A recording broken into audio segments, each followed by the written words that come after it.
موسیٰ علیہ السلام نے پوچھا یا اللہ جب تو ناراض ہوتا ہے ہمیں کیسے پتہ چلے کہ تو آج کل اپنے بندوں سے ناراض ہے؟ تو اللہ تعالیٰ نے فرمایا جب میں ناراض ہوتا ہوں حکومت بے وقوفوں کو دیتا، اجعل الملک فی صفہائہم، حکومت بے وقوفوں کو دیتا، والمال فی بخلائہم، اور پیسہ بخیلوں کو دیتا جو ذرا گن گن کے خوش ہوتے رہیں، اور بارشیں بے وقت کرتے ہیں، بارشیں بے موسم کی ہو جاتی ہیں، پیسہ بخیلوں کے پاس، حکومت نکموں کے پاس۔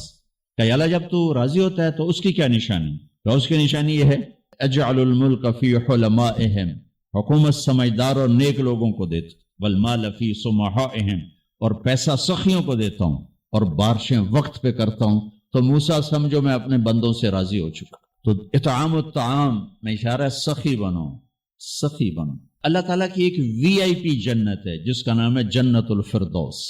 اللہ نے باقی جنتیں بنائیں کن کن کن، جنت الفردوس بنائی اپنے ہاتھوں سے۔ کیا چیز بنائی ہوگی؟ تو اللہ نے کہا وعزتی وجلالی لا یجاورنی فیکی بخیل، اے جنت مجھے اپنے عزت و جلال کی قسم تیرے اندر بخیل نہیں جا سکتا، مرد یا عورت بخیل نہیں جا سکتا، سخی جائے گا، بخیل نہیں جا سکتا۔ بخیل سے اللہ کی دوستی لگ نہیں سکتی اور سخی سے ٹوٹ نہیں سکتی۔ شیطان کہتا ہے میں عبادت گزار اور بخیل ہو تو مجھے کوئی ڈر نہیں لگتا، اے آپ پہ ہی ماریا جائے گا، ایک دن آپ پہ جاوے ڈھانا ہے، یہ جو پیسے کی کشش ہے اس کو مار دے گی۔ اور نافرمان سخی سے ڈرتا رہتا ہوں کہ پتہ نہیں کب بخشا جائے، پتہ نہیں کب بخشا جائے، کب سخاوت کو اللہ پسند کر کے چلو پار کر دے۔ اچھا جبریل پوچھتے ہیں یا رسول اللہ مل ایمان، ایمان کیا ہے؟ تو آپ نے فرمایا ان تؤمن باللہ وملائکتہ وکتبہ ورسلہ وبالبعث بعد الموت۔ ایمان عقیدہ، اللہ پر، فرشتوں پر، کتابوں پر، رسولوں پر، موت کے بعد کی زندگی۔ یہ مدینے کا سوال ہے۔ اب آخری حج کا سوال ہے یا رسول اللہ مل ایمان۔ پہلے سوال کرنے والے جبریل ہیں اور یہ سوال کرنے والے عمر بن عبس ہیں۔ یا رسول اللہ مل ایمان، ایمان کیا ہے؟ تو آپ نے کیا جواب دیا؟ الصبر والسماح، الصبر والسماح۔ اب چھت بتا رہے ہیں کہ ایمان یہ ہے صبر کر اور معاف کر، صبر کر اور معاف کر۔ میرے بھائی بہنوں، میرے رب کی قسم، جیسے یہ ہے نا وَجَعَلْنَا مِنَ الْمَاءِ كُلَّ شَيْءٍ حَيٍّ أَفَلَا يُؤْمِنُونَ، اللہ نے ہر جاندار کا لازمی جز پانی بنایا۔ پانی نکال دو تو آدمی مر جاتا، ڈی ہائیڈریشن سے موت واقع ہو جاتی۔ ہر جاندار کا لازمی جز پانی، دین کی تمام صفات کا لازمی جز صبر، صبر نکال دو تو سارا دین کچرا بن جاتا، صبر نکال دو۔ تو میرے نبی نے فرمایا ایمان کیا ہے؟ صبر کرنا، معاف کرنا۔ معاف وہی کرے گا جو صبر کرے گا، جسے صبر نہیں آتا اسے معاف کرنا بھی نہیں آتا۔ تو ایمان قیامت کے دن اعلان ہوگا صبر والے کھڑے ہو جاؤ، تھوڑی سی جماعت کھڑی ہوگی، بلکہ چلو جنت میں جاؤ، ان کو اللہ بغیر حساب کے جنت میں ڈال دے گا۔ اور جب آپ صبر کرتے ہیں تو ایک طاقت بنتا ہے، لوگوں کی منفی چیزوں کو آپ اپنے اندر سہتے ہیں، برداشت کرتے ہیں۔ صبر اس کو پروسیس کرتا ہے، پھر وہ طاقت بنا کے آپ کے اندر سے باہر پھینکتا ہے، جو پہاڑوں میں سوراخ کر دیتی ہے اگر ہم صبر کرنا سیکھ اور معاف کرنا سیکھ۔ 21 برس قتل کرنے والوں کے منصوبے بنانے والے اہل مکہ، آپ نے ایک بول پہ فرمایا جاؤ معاف۔ 21 برس قتل کے پیچھے پھرتے رہے۔ جنگ خندق کے فوراً بعد مکہ میں قحط آ گئے تو ہمارے نبی نے 300 دینار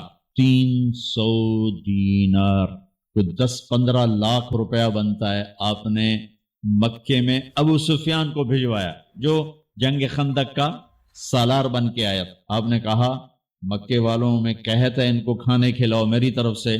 تو ابو سفیان کہنے لگے واہ محمد تیرے قربان جاؤں، ہم تجھے قتل کرنے کے پیچھے پھر رہے ہیں تو ہمیں کھانے کھلاتا پھرتا ہے۔ یہ میرے نبی کے اخلاق ہے، میرے نبی کو معاف کرنا ہے۔ آپ سوئے ہوئے ہیں، آپ کی تلوار اٹھا کر ایک بدو نے آپ کے تسلی میں ماری، آپ اٹھ کے بیٹھ گئے تو کہنے لگا کون بچائے گا، یعنی میں تیار ہو جا۔ تو آپ نے کہا اللہ، آپ نے کہا اللہ، تو اس کا ہاتھ کانپا اور تلوار گر گئی۔ تب آپ نے اٹھا لی، آپ نے ایسے سیدھی کی، اب تو بچا، تو بتا تجھے کون بچائے؟ وہ کہنے لگا میں تو ہی بچاونا ہے، اور کہیں بچاونا۔ تو آپ نے کہا کلمہ پڑھتے ہو؟ کہنے لگا نہیں پڑھتا۔ اب تو آپ اس کی گردن اڑوا دے، یہ خود ہی اڑا دیتے جو کہہ رہا میں کلمہ نہیں پڑھتا ہوں۔ قتل کے ارادے سے آنا ہی اس کے قتل کے لیے کافی تھا۔ آپ نے فرمایا کلمہ پڑھتے ہو؟ کہنے لگا نہیں. آپ نے کہا جاؤ معاف، جاؤ معاف. صحابہ کے سامنے جاؤ معاف.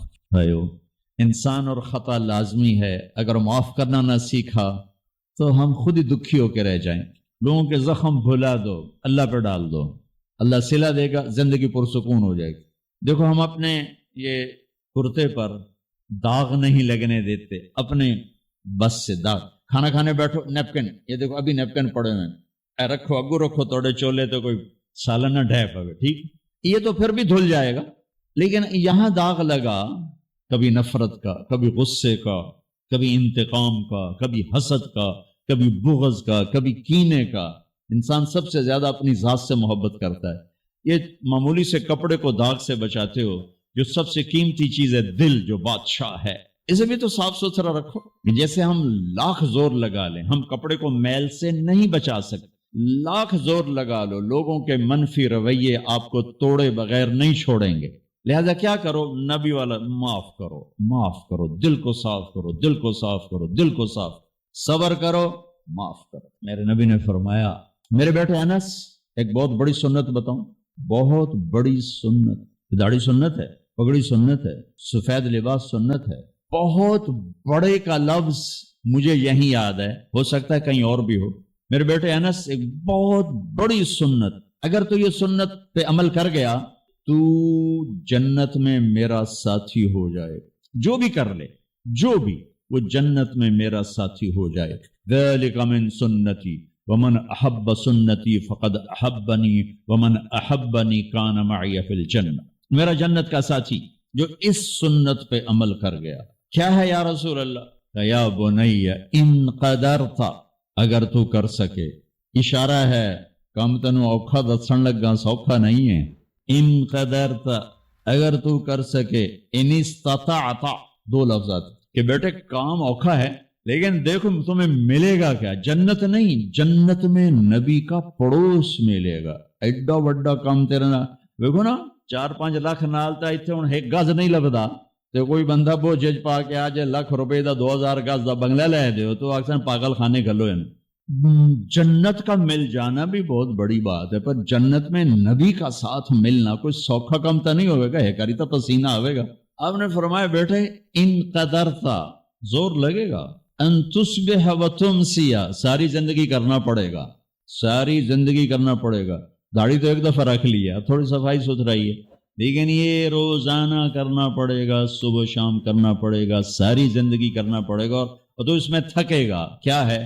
وَلَيْسَ فِي قَلْبِكَ غِشٌّ لِأَحَدٍ فَافْعَلْ.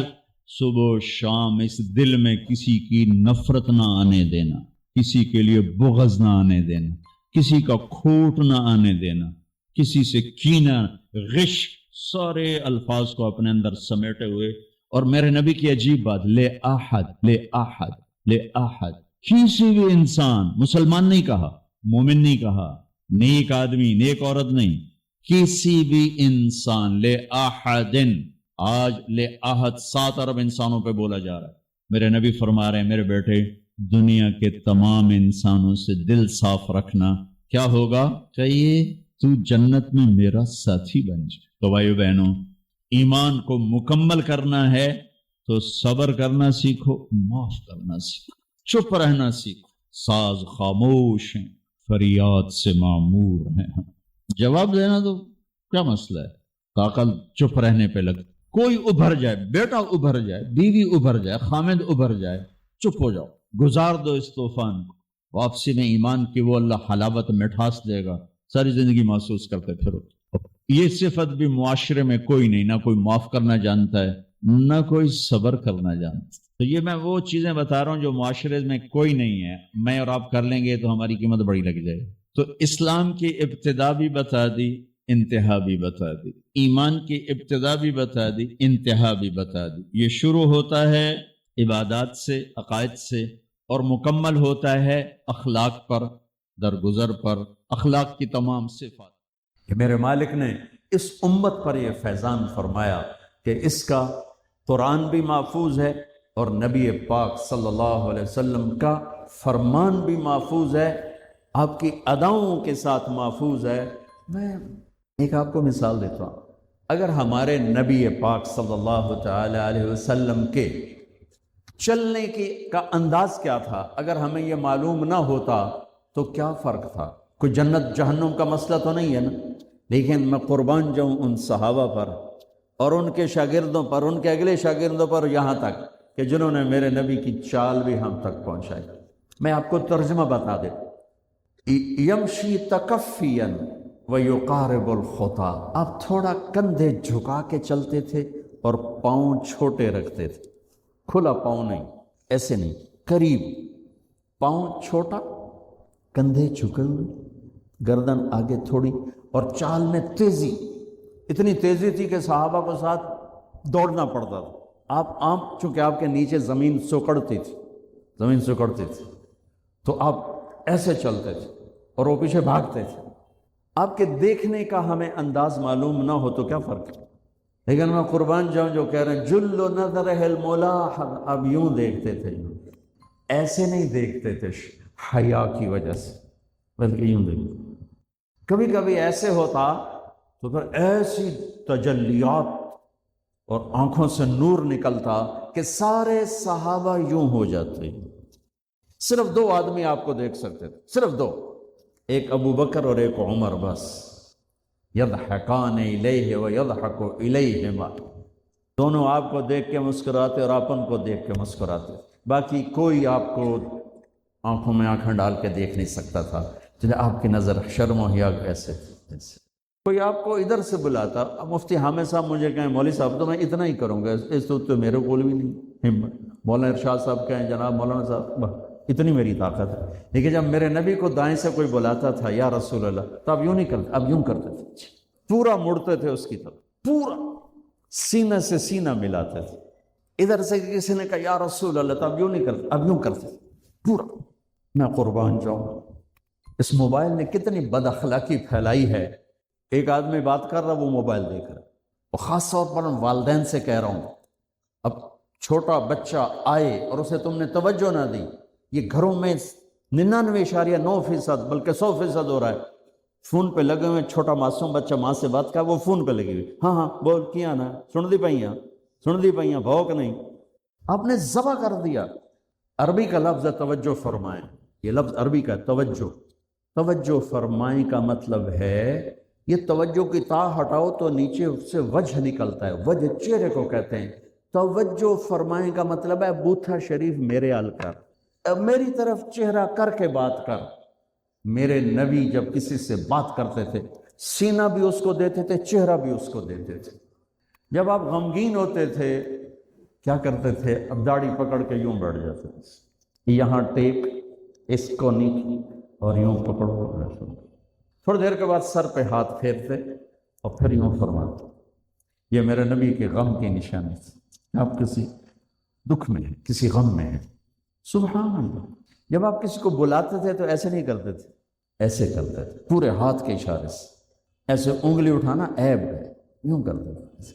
جب آپ محفل میں بیٹھتے تھے تو چوکڑی مار کے بیٹھتے تھے، اتحیات صرف نماز میں آپ کی ہے، باقی آپ چوکڑی مار کے بیٹھتے تھے، اور پوری محفل میں ٹانگ نہیں پھیلاتے تھے، چاہے کتنی لمبی مجلس ہو جائے ٹانگ نہیں پھیلاتے تھے کبھی بھی۔ عزت دیتے تھے، سامعین جالسین کو احترام دیتے تھے، عزت دیتے تھے، اور دوران گفتگو آپ یوں کرتے رہتے تھے، یوں۔ یہ آپ کی بے ساختہ حرکت تھی، یہ ہتھیلی، یہ انگوٹھا، یہ ہر آدمی میں نا کوئی اس کی جسم کی غیر ارادی حرکت ہوتی، جیسے میں اپنے انگوٹھے کو یوں کرتا رہتا ہوں، یہ میری بچپن کی عادت ہے، مجھے پتہ بھی نہیں ہوتا میں انگوٹھا ایسے کر رہا ہوتا ہوں۔ تو میرے نبی کی بغیر ارادے کے ہاتھوں کی حرکت تھی، آپ دوران گفتگو یوں فرمایا کرتے ہیں، یا آپ کو اوپر کر کے دکھا رہا ہوں، ورنہ آپ یہاں ہاتھ ہوتا تھے اور آپ یوں فرماتے رہے۔ واہ کیا صحابہ تھے، جو ہر شے ہم تک پہنچا، سبحان اللہ۔ جب آپ غصے میں ہوتے تھے تو ہماری طرح کوئی وہ اظہار تو ہوتا نہیں تھا، پھٹ پڑے وہ بھی نہیں ہے، ڈانٹ ڈپٹ وہ بھی نہیں ہے، اس کو برداشت کیا ہے، اس کا رد عمل آیا ہے چہرے پر۔ کیا یہاں ایک رگ تھی جو غصے میں ابھر آتی تھی، وہ ایسے ایسے ایسے ایسے ایسے کرتے، بینہما عرق یدرہ الغضب، ٹک ٹک ٹک ٹک ٹک، تو اس سے اندازہ ہوتا تھا غصے میں کسی پر اظہار ناراضگی ہے تو ہم تو لان تان کرتے ہیں. آپ کیا کرتے تھے؟ ادھر سے ابو ہریرہ آ رہے ہیں، آپ ان پہ ناراض ہیں اور ان کو بتانا بھی چاہتے ہیں، اور یہ ناراضگی ان کی کسی تربیتی پہلو کی وجہ سے ہے. من تصر لنفسہ لا یغضب لنفسہ ومن تصر لہا. ساری زندگی اپنی وجہ سے نہ کسی پہ ناراض ہوئے نہ کسی کی ڈانٹ ڈپٹ کی. تو جب ادھر سے آ رہا ہے نا ابو ہریرہ اور آپ ان کو اظہار ناراضگی فرمانا چاہتے ہیں تو یوں دیکھا اور ساتھ ہی یوں ہو جاتے تھے. بس ادھر سے انس آ رہے ہیں، آپ ان پہ ناراض ہیں، دیکھتے ہی آپ یوں ہو جاتے تھے. بس یہ اتنا تھا میرے نبی کی ناراضگی کا اظہار کہ آپ لگتا ہے ناراض ہیں. ناراض جب آپ خوش ہوتے تھے تو یہ جگہ گلابی ہو جاتی. پہلی بہت خوبصورت رنگ تھا گلابی، لیکن یہ اور زیادہ چمکنے لگتے، اس میں سے نور نکلنے لگتا تھا. اتنی چھوٹی چھوٹی بات، میرے نبی کی کوئی بات چھوٹی نہیں ہے، لیکن جیسے فرض اور ہے، فرض کفایہ اور ہے، واجب اور ہے، سنت موقدہ سنت، یہ ساری ایسے ہی. میرے نبی کا ہر عمل عظیم الشان ہے کہ ہر عمل جنت میں لے جانے کا اور اللہ کی رضا کا ذریعہ ہے. تو چھوٹا تو کوئی نہیں. آپس میں تقابل کے، یعنی یہ میں وہ چیزیں آپ کو بتا رہا ہوں جن کا جنت اور جہنم سے تعلق نہیں، عشق سے تعلق، محبت سے تعلق. ہماری جماعت گئی حافظ آباد، وہاں میں وکلا میں بیان کر رہا تھا. علاقے کے ایک بہت بڑے ذمہ دار آئے ہوئے تھے. کسی کام تو انہیں دیکھا تو ساری عدالتیں خالی. تو ان کا کیا ہوا کہ یہ تبلیغ والوں کا عالم آیا ہوا ہے، اس میں سارے چلے گئے. تو اس نے وہ پہلے تو بیٹھا رہا، پھر وہ جو جج کا ریڈر تھا انہوں نے کہا چودھری صاحب ایتھے ویلے بیٹھے ہو اور جا کے گل سن لو. وہ ذرا تبلیغ کو اچھا نہیں سمجھتے تھے، ان کا چلو ویلا بیٹھا سن لو. میں اس وقت اللہ کے نبی کے جانور بتا رہا تھا کہ میرے نبی کی 9 بکریاں تھیں، ان کے نام عجوہ، سقیہ، برکہ، ورثہ، زمزم، اطلال، اطراف، غیثہ، قمرہ. 9 بکریاں، 10واں بکرا یم، اور اس میں قمرہ آپ کی زندگی میں مر گئی.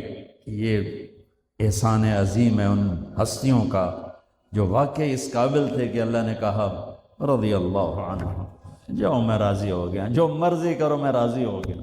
سبحان اللہ، واہ. اور آپ کے اونٹ تھے 2 عسکر اور ثعلب، اور آپ کے خچر تھے عفیر اور دلدر اور فضہ، اور آپ کے پاس گدھے تھے 2 عفیر اور یعفور، اور آپ کی اونٹنیاں تھیں عزبہ، جدعا، شہبہ، قصوہ، اور آپ کے گھوڑے تھے لزاز، تراز، لحیف، سجل، سکب، سبحہ، ورد، یعصوب، یعبوب. یہ آپ کے گھوڑوں کے نام. ایک گھوڑے کا نام تھا ورد. کیوں تھا؟ جیسے گلاب کا پھول نمایاں نظر آتا ہے، وہ گھوڑا ایسا حسین تھا کہ گھوڑوں میں نمایاں نظر آتا تھا. سبحہ ایک گھوڑے کا نام تھا، سبحہ. سبحہ تیرنے کو کہتے ہیں، ان لک فی النہار سبحا طویلا. اس گھوڑے کا نام سبحہ کیوں تھا؟ جب وہ دوڑتا تھا تو لگتا تھا جیسے پانی تیرتا جا. خیر میں پھر لمبا چلا گیا. وہ جو تھے نا چودھری صاحب، وہ بیان سن رہے تھے، وہ گئے واپس گاؤں. تو اپنے امام کو بلایا، کہا مولانا صاحب ایک مسئلہ دسو کہ اپنے نبی دی بکریاں دا نام کی ہے. وہ آکھن لگا یہ بھی کوئی مسئلہ ہے؟ اگے ہے تے بھاویں نہیں، میں تو اج دس ساڈے نبی دی بکریاں دا نام کی. اسا کہ مسئلہ ہی کوئی نہیں تے میں دساں کی.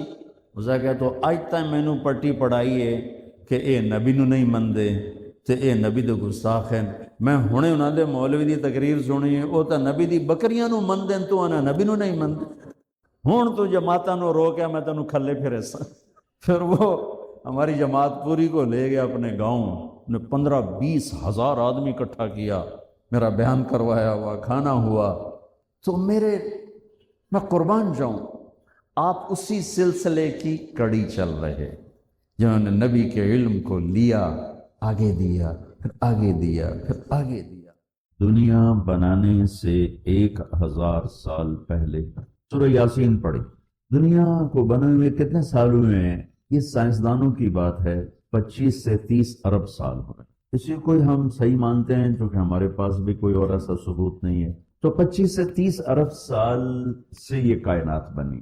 اس سے 1000 سال پہلے، اگر اسی کو لے لیں 25 ارب سال 30 ارب سال، اس سے 1000 سال پہلے جب زمین آسمان سورج چاند ستارے سیارے جبریل میکائیل اسرائیل اسرافیل جنت دوزخ آگ پانی مٹی ہوا کچھ میں سے اللہ ہے، هو الاول والآخر والظاہر والباطن وهو بكل شيء علیم۔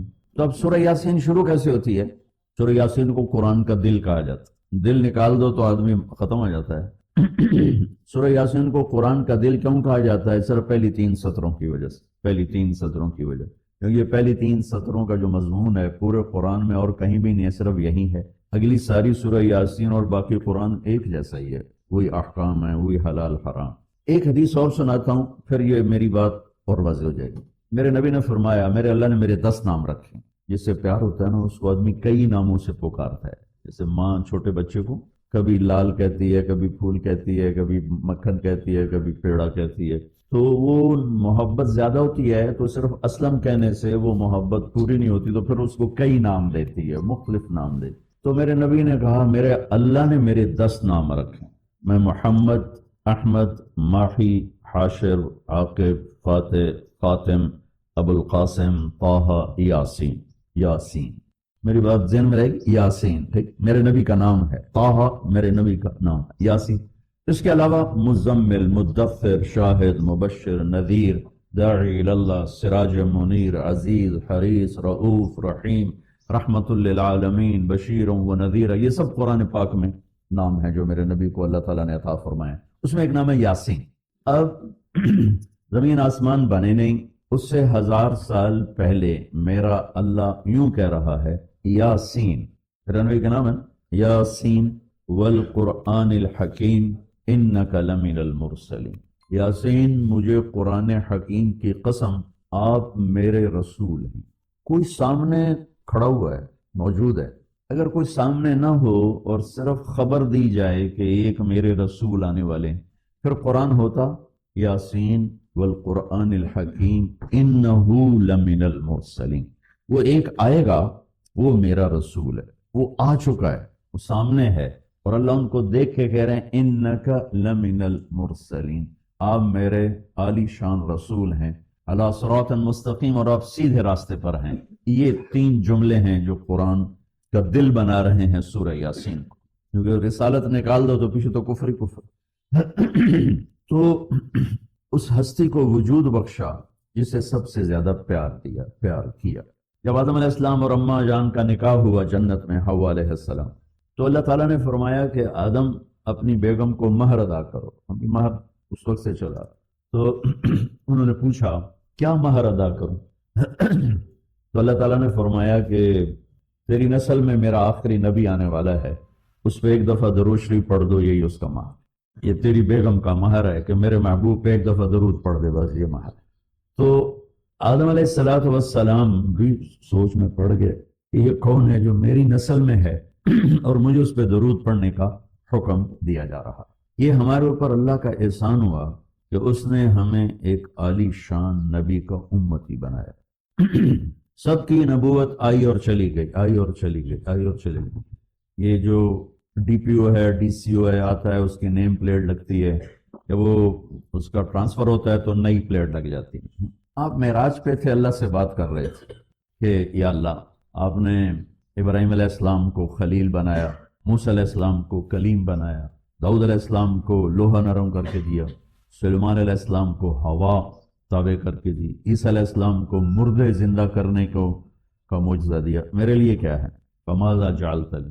تو اللہ تعالیٰ نے کہا میرے محبوب اولیس قد اعطیتک افضل من ذلک کل، میں نے آپ کو وہ دیا جو کسی کو بھی نہیں دی، آپ کو میں نے وہ دیا ہے جو کسی کو نہیں دیا۔ وہ کیا ہے؟ کہ تیرا میرا نام اکٹھا ہو گیا ہے، جدا نہیں ہو سکتا۔ لا الہ الا اللہ کے ساتھ آدم رسول اللہ بھی لگا، لا الہ الا اللہ کے ساتھ نوح رسول اللہ بھی لگا، ابراہیم بھی لگا، اور اسماعیل بھی، اور اسحاق بھی، یعقوب بھی، یوسف بھی، موسیٰ بھی، ہارون بھی، یوشع بھی، یونس بھی، یحییٰ بھی، زکریا بھی، داود بھی، سلیمان بھی، سارے نا پر جیسے ٹرانسفر ہو گیا، چلو جی پلیٹ بدلو، نیا آ گیا، ٹرانسفر ہو گیا، چلو بھائی پلیٹ بدلو، نیا آ گیا۔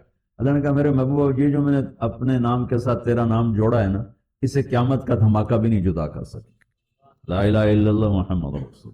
اللہ ذکرت الا ذکرت معی، قیامت تک تیرا میرا نام اکٹھا ہوگا، جدا نہیں ہو سکتا۔ اور اللہ نے بڑی خوبصورت مناسبت پیدا کی، اللہ کے لفظ میں نقطہ کوئی نہیں، محمد کے لفظ میں نقطہ کوئی نہیں، احمد کے لفظ میں نقطہ کوئی نہیں۔ علماء کہتے ہیں کہ جو نقطے والے حرف ہیں وہ کمزور ہیں کیونکہ وہ نقطے کے محتاج، اور جو بغیر نقطے والے حرف ہیں وہ طاقتور ہیں، ان کو نقطے کی ضرورت کوئی۔ تو اللہ نے اپنے نام کے لیے کوئی نقطے والا حرف نہیں، اپنے حبیب کے لیے دو نام قرآن میں آئے، محمد و احمد، کوئی نقطہ نہیں۔ دوسری مناسبت، اللہ کے نام میں 4 حرف ہیں، الف لام لام ہا۔ محمد میں اللہ نے 4 حرف رکھے، میم ہا میم دال۔ احمد میں اللہ نے 4 حرف رکھے، الف ہا میم دال۔ تو اللہ نقطہ کوئی نہیں، محمد احمد نقطہ کوئی نہیں، اللہ 4 حرف ہیں، محمد اور احمد 4 حرف ہیں، یہ 12 ہو گئے۔ جب اللہ نے کلمہ جوڑا لا الہ الا اللہ محمد رسول اللہ، تو لا الہ الا اللہ میں بھی 12 حرف ہیں اور محمد الرسول اللہ میں بھی 12 حرف، زطول کے ہمیں دی۔ تو اللہ تعالیٰ نے فرمایا کہ میرے محبوب، آپ کو میں نے وہ دیا ہے جو کسی کو بھی نہیں دیا، کہ قیامت تک آپ کا نام میرے نام کے ساتھ جڑ گیا ہے، اور اب مجھ تک آنے کا کوئی راستہ نہیں سوائے آپ کی غلامی کی۔ جو اللہ تعالیٰ ہمارے شاعر کی بخشش کرے کہ محمد سے وفاتوں نے تو ہم تیرے ہیں، یہ جہاں چیز ہے کیا لوح و قلم تیرے ہیں، کیا خوب